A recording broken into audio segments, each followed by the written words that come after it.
আমাদের নেতা তারেক রহমান কি বার্তা দিতে চায় এটা আপনাদের শুনতে হবে। বিএনপি চাঁদাবাজের দল না।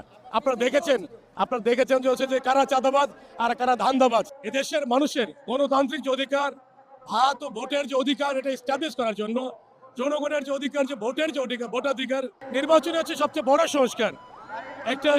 একটা যদি গণতান্ত্রিক ধারায় ফিরে আসতে হলে এটা নির্বাচন খুব জরুরি। আমি বাংলাদেশ আমরা দেখতে চাই সমাজের নিম্ন স্তর থেকে উচ্চ স্তর পর্যন্ত সর্বক্ষেত্রে সমতার ভিত্তিতে সামাজিক ন্যায় বিচার প্রতিষ্ঠা হবে, ইনসাফ কায়েম হবে এবং সুশাসন প্রতিষ্ঠা হবে। আমরা এরকম মানা দিতে চাই। খালেদা জিয়া যেভাবে উন্নয়ন করেছেন, আমাদের ভারপ্রাপ্ত চেয়ারম্যানও একইভাবে এই দেশের মানুষের সমর্থন নিয়ে, আল্লাহর রহমত নিয়ে এই দেশকে এগিয়ে নিতে চান। গণতন্ত্র, স্বাধীনতা, সার্বভৌমত্বকে উনি প্রতিষ্ঠিত করতে চান। এই তত্ত্বাবধায়ক সরকার, ইউনিট সরকারের কাছে আশা করব খুব দ্রুত যেন নির্বাচনটা হয়ে যায়।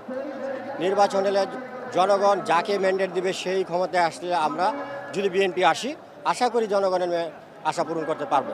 আইনের মাধ্যমে ফ্যাসিস্ট, স্বৈরাচার, ভোটচোর শেখ হাসিনার বিচার অবশ্যই হবে। আমরা সুষ্ঠুমূলক একটা নির্বাচন চাই দেশে। আমাদের নেতা কর্মীরা ভরপুর আজকে ঢাকা আইছে, আপনারা দেখতে পাচ্ছেন।